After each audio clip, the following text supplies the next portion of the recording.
Bonjour tout le monde. Merci d'être là aujourd'hui avec nous pour cette première des floppings.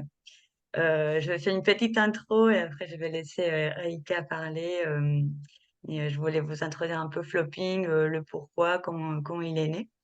Et en fait, on se rend compte que dans les designs des services publics, on parle souvent des droits à l'erreur, d'expérimentation, etc.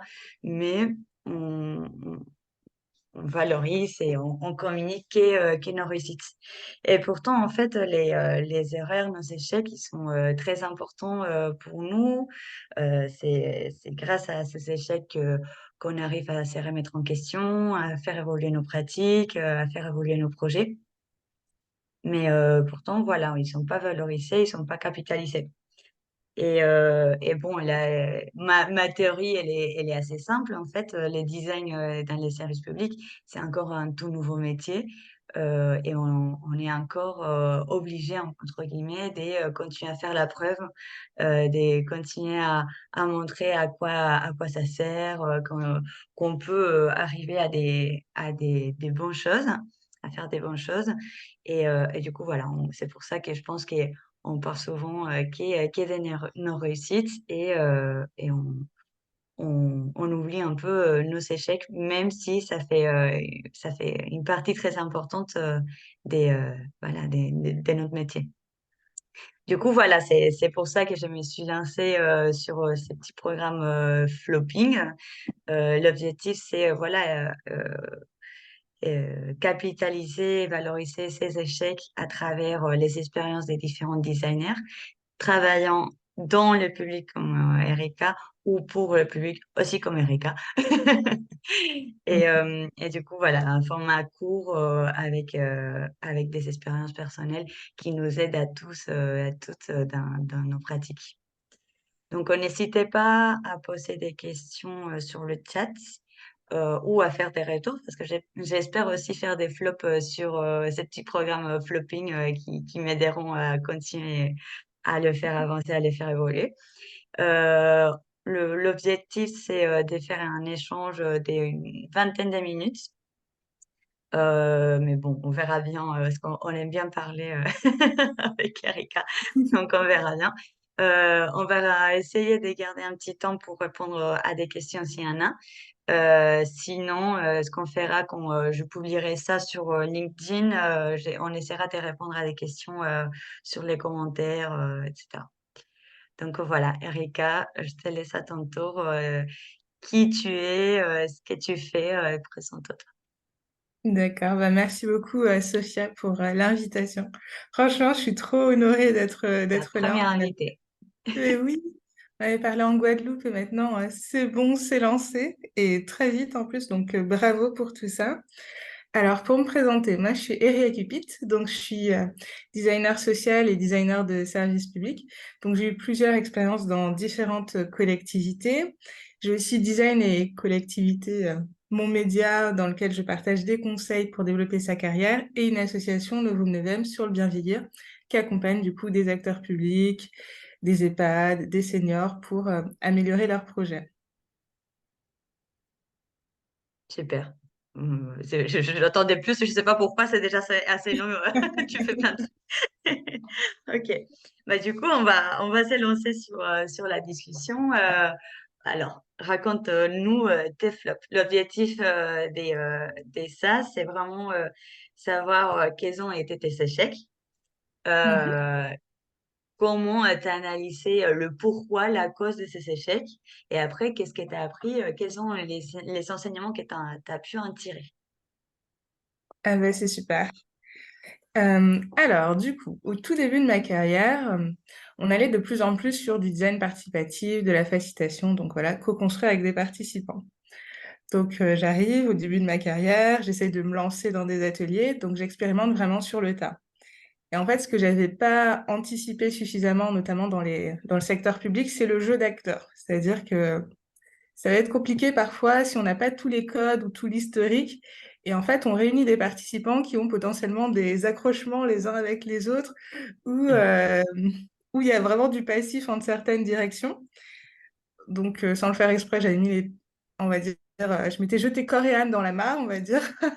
Donc j'avais réuni en fait des structures qui ne s'entendaient pas très bien. Du coup, certains participants en fait étaient en mode passif-agressif, monopolisaient la parole. Un des trucs à ce moment-là, comme je débutais, que j'avais pas très bien fait, c'était de suffisamment insister sur le cadre de bienveillance, donc les règles d'or, le fait que tout le monde doit se respecter. Donc c'était vraiment une réunion musclée où j'ai eu du mal du coup à atteindre les objectifs de l'atelier, c'est-à-dire en fait co-construire une vision commune. Donc là, on était à l'opposé de ça. Ça m'a aussi appris à me rendre compte d'un truc, c'est que en design, généralement, on est quand même assez dans une posture de bisounours, de bienveillant. On est souvent conciliant, beaucoup en recherche de consensus.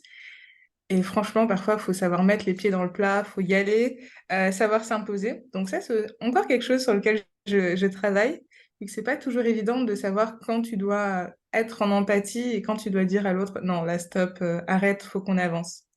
Donc je Effectivement, sais que de temps en temps, c'est hyper difficile quand tu as des personnes qui sont bloquées et enfin, la réponse c'est non à tout le temps. Moi, ça Mm. m'était déjà arrivé aussi et c'est un peu comme les enfants en fait. Il faut dire non, stop jusqu'ici quoi. C'est bon. C'est ça, non, mais totalement savoir poser des limites et, euh, et en même temps savoir garder son rôle de chef de projet, tenir la barque, même si les participants veulent aller de gauche à droite, mais nous, on regarde le cap en fait. Et ça, c'est vrai que c'est quelque chose qui est pas facile, surtout dans des démarches de co-création. On est de plus en plus, il y a de plus en plus de personnes avec des intérêts cachés parfois qu'on découvre sur le tas. Et du coup, comment tu as intégré justement ces enseignements à ta pratique actuelle en fait? Qu'est-ce que tu as essayé d'améliorer? J'imagine que bon, l'effet d'être un peu plus strict mais bienveillant, c'est en fait une posture assez compliquée à avoir, de dire c'est moi qui pose les cadres, mais en même temps on est cool, quoi. Oui, c'est ça. Bah, du coup, bien dès le départ, en fait, bien reprendre le cadre de bienveillance, bien expliquer aux personnes, en fait, comment ça se passe, un atelier d'intelligence collective, parce que c'est vrai que au démarrage, pour moi, ça allait un peu de sens, que les personnes avaient compris qu'on allait co-construire ensemble, qu'on devait s'écouter pour avancer. Mais en fait, c'est pas vrai, on n'est pas dans un système qui est, on va dire, où le faire ensemble est dominant. Donc, c'est important de remettre un petit peu à chaque fois ces bases-là. Ce que j'ai fait aussi, c'est que j'ai appris à m'imposer, à essayer de porter un peu plus ma voix. Donc, vraiment d'avoir un ton plus ferme et pas être toujours en big smile, on va dire, en permanence. Et savoir identifier ces personnages qu'on peut avoir dans les ateliers pour vraiment les repérer en amont.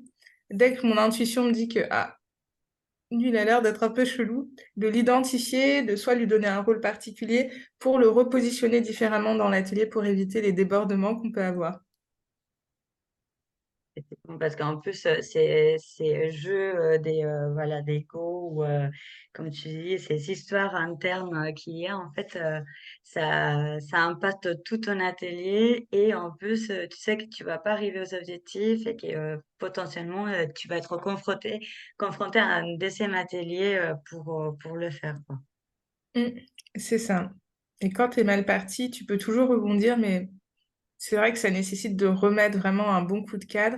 Et ce que j'ai remarqué, c'est qu'il faut pas hésiter à dire en fait quand ça s'est mal passé, pour signifier qu'il y a quelque chose qui était pas, qui s'est mal fait, ou sinon en fait les personnes considèrent que c'est normal et qu'on va continuer entre guillemets dans la même mouvance, ou voire faire pire potentiellement. Je note, je prends des notes. Ouais. Super. Ok. Est-ce que tu as une autre petite anecdote pour nous? Ouais, alors là, c'est toujours sur de la co-création, mais sur un autre versant. Du coup, en fait, pendant mes études, j'avais travaillé sur les livrables et j'ai développé des approches de co-création des livrables. Donc, les outils qui permettent de synthétiser une pensée, ou notamment à la fin d'un atelier ou d'un processus créatif.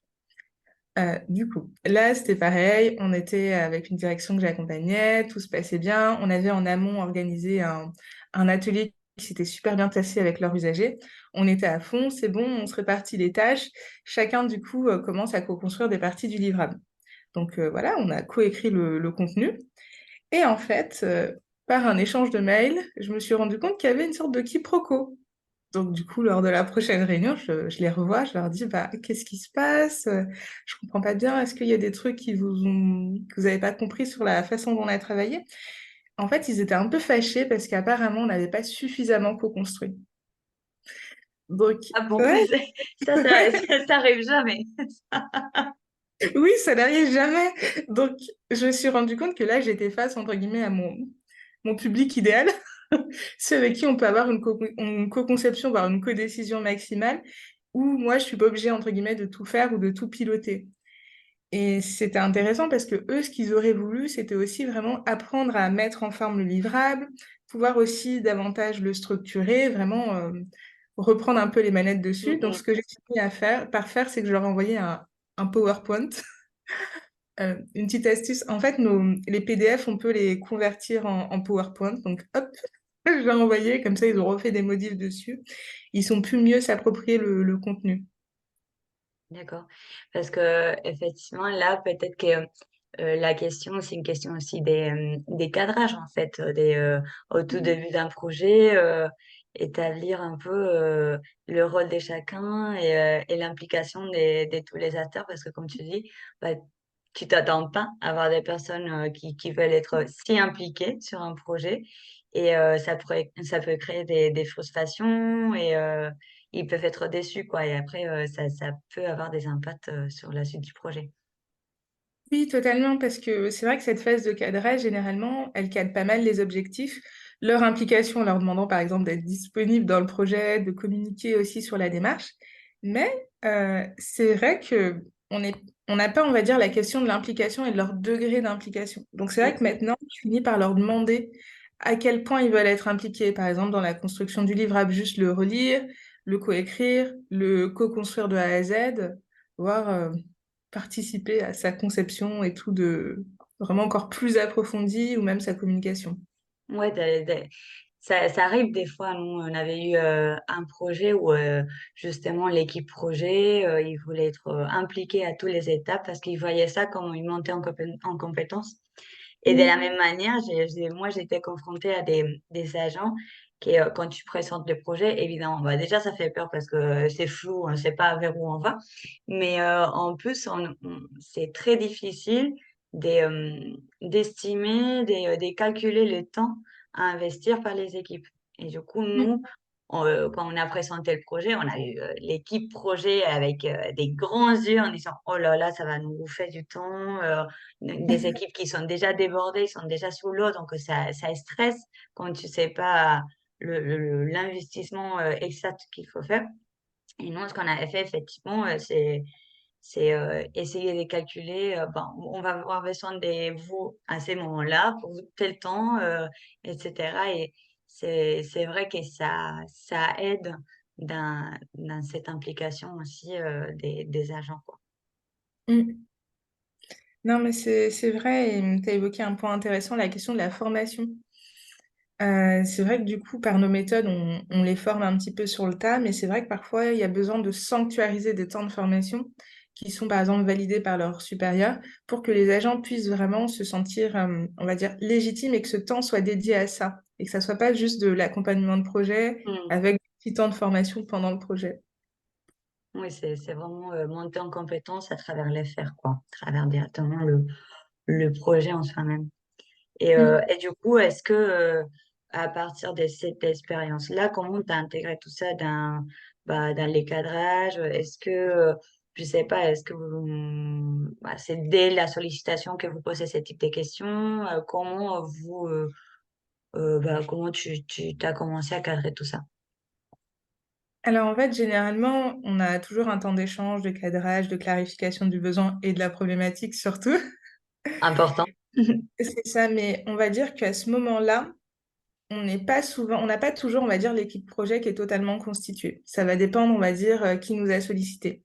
Donc, ce que j'ai tendance à faire, c'est dans la première réunion et tout au long du projet, parce que en fait, il y a des personnes aussi où au début du projet, ils veulent peu s'impliquer et au fur et à mesure, ils se détendent et ça évolue. Donc en fait, c'est au moment de la répartition des tâches et des rôles que j'ai tendance à leur demander un peu leur degré d'implication assez régulièrement pour qu'ils se rendent compte aussi du travail qu'on va devoir effectuer en tant que Mm. designer et que ça puisse du coup être mieux réparti aussi. D'accord. Et justement, comment ça se passe cette répartition des rôles? Est-ce que justement dans les équipes, dans l'équipe projet, il y a une personne qui est là pour une tâche différente, entre guillemets? Ça, ce serait le rêve.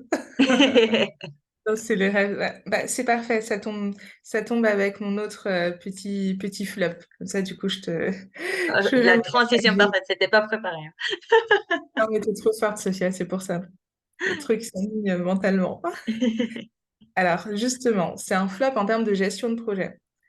C'était toujours, en fait, à mes débuts. En fait, je trouve que pendant nos études, on a une temporalité de projet qui est souvent faussée, soit parce qu'on nous force à faire des charrettes, entre guillemets, ou parce qu'on fait des workshops, et qu'on n'a pas la contrainte d'avoir des commanditaires, plusieurs partenaires à mobiliser.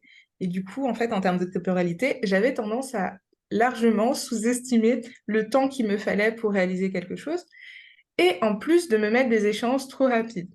Donc, ça avait deux effets. Donc, le premier, c'est que du coup, je finissais un peu charrette, et au fur et à mesure, j'ai compris que c'est pas grave si dans l'accompagnement de projet, je prévois que ça dure un an, c'est OK. Tandis qu'avant, je me disais, 3 mois, 6 mois, ouh, c'était chaud. Donc vraiment, au début, j'avais du mal à estimer le temps que ça allait prendre. Et après, l'autre problème, c'était par rapport bah, aux agents avec lesquels je travaillais. Parce que du coup, j'avais des échéances qui étaient un peu trop rapides par rapport à leur disponibilité.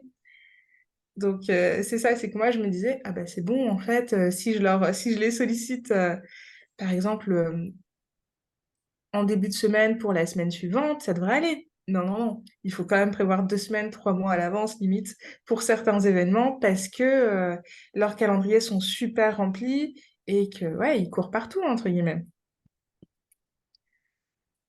Et du coup, sur les enseignements, en gros, ça m'a appris à essayer de, si possible, constituer des équipes projets avec des rôles qui sont clairs, en fait, dès le départ, ou des métiers identifiés. Parce que c'est un peu la difficulté que je rencontre, c'est que du coup, il y a des gens dans l'équipe projet qui ont, entre guillemets, leur expertise de terrain ou qui portent le sujet, mais ils n'ont pas forcément la capacité de le mettre en œuvre toujours. Donc là, c'est développer des compétences pour soit savoir demander à la personne quel rôle tu veux avoir dans le projet, comment tu veux te positionner, est-ce que tu veux m'aider à maqueter la solution, ou carrément, parfois l'identifier par toi-même et te dire, elle a l'air de faire un peu de dessin, allez hop, on va la mobiliser sur de la facilitation graphique, je vais lui expliquer comment ça se passe. Hmm. Donc, ouais, savoir dénicher les talents de ces agents publics, c'est devenu un peu une spécialité, j'ai l'impression. Ouais, je pense que c'est une des choses qui m'a plus surprise quand je suis arrivée dans l'administration, c'est ça, c'est comme tu dis, la temporalité des agents, c'est pas ta temporalité à toi. Et des fois, c'est très compliqué parce que tu as envie de faire et tu as un calendrier un peu juste. Mais tu te rends compte qu'effectivement, tu peux pas solliciter quelqu'un du jour au lendemain, ni d'une semaine à l'autre, Oui, c'est assez propre. Et en fait, voilà, le calendrier d'un projet dans l'administration, c'est pas un calendrier dans une entreprise privée, en fait. Et c'est assez compliqué d'incorporer ça dans, comme tu dis, dans l'estimation du temps des projets. Est-ce ouais, qu'il y a des... Pardon, ouais, vas-y si tu veux réagir. je voulais dire, sans compter le fait qu'il y a des fois où c'est même où ton agent, avant de le solliciter, tu dois faire une boucle, passer par au-dessus, au-dessus encore. Donc N+1, N+2, voire N+3, on va dire. Et là, waouh, tu remontes toute la file hiérarchique pour qu'il Effectivement. puisse travailler avec toi. Oui, Et là, il faut prévoir 2 mois, hein. oui, bah, ouais, ça, oui, oui, c'est vrai que quand il y a, ouais, quand il y a des besoins, des validations hiérarchiques, tu sais Mm. que ton projet, il va pas commencer d'ici des mois, c'est clair. C'est Hum, ça. J'allais te poser la question, est-ce qu'il y a des rôles que qui t'imposent, entre guillemets, ou que t'assignes, qui sont toujours les mêmes pour tes projets? En fait, ça dépend on va dire, de l'équipe projet et du porteur de projet, parce que parfois, c'est une personne qui pilote. En fait, assez vite dans sa façon de travailler, tu vas te rendre compte s'il est plutôt moteur ou s'il l'est moins, et sur quoi il a besoin d'être épaulé.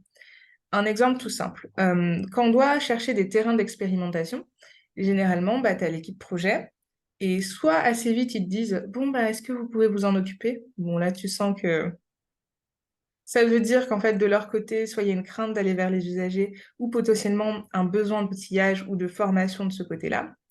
Et généralement, quand la personne te dit, bon, c'est bon, on voit le brief ensemble, je m'occupe de faire ça, tu sens que déjà, ça va être beaucoup plus dynamique, beaucoup plus efficace en termes de travail, vu que la personne identifie bien son rôle et ne se décharge pas sur nous en termes d'accompagnement.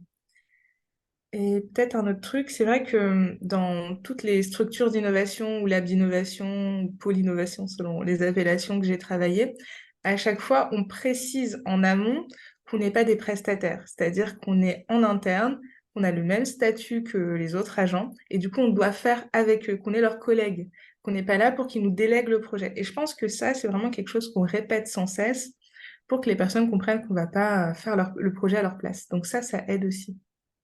C'est ça. Je pense que c'est une grande partie de notre travail, c'est expliquer ce qu'on fait et poser les bases, les règles du jeu, en fait. Et Mm. effectivement, l'effet de dire, on va faire avec vous, mais pas pour vous, pas à votre place, c'est quelque chose de très important. Et bah, des fois, c'est vrai qu'il y a des gens qui arrivent pas trop à comprendre.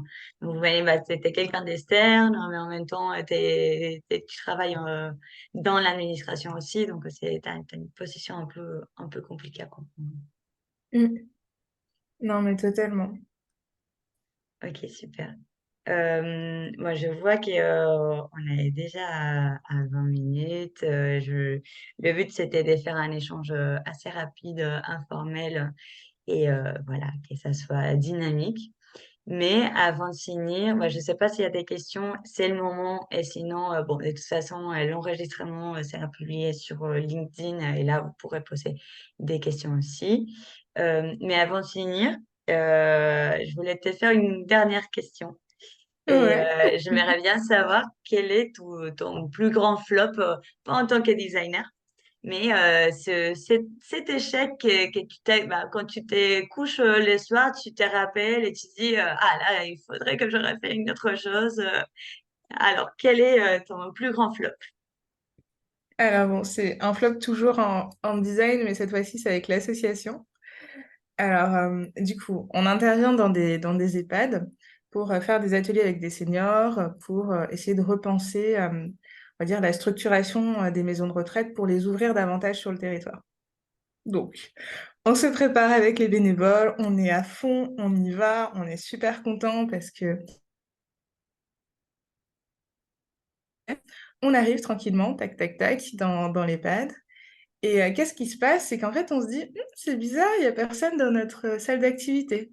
On se dit, oh, c'est pas grave, on a l'habitude de descendre les seniors, donc parfois, en fait, il y a un étage et on les fait descendre en bas pour aider l'équipe d'animation.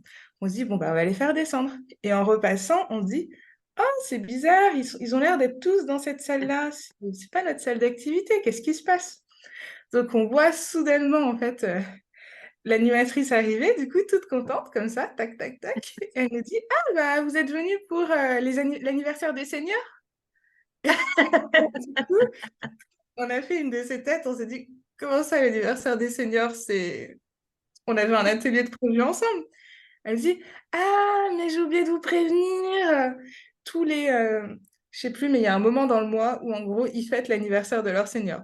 Et du coup, ils les fêtent tous ensemble. Donc, en fait, c'est vraiment une grosse fête qui a lieu Oui, tous les mois. Et c'est notre atelier, l'événement du mois, en fait.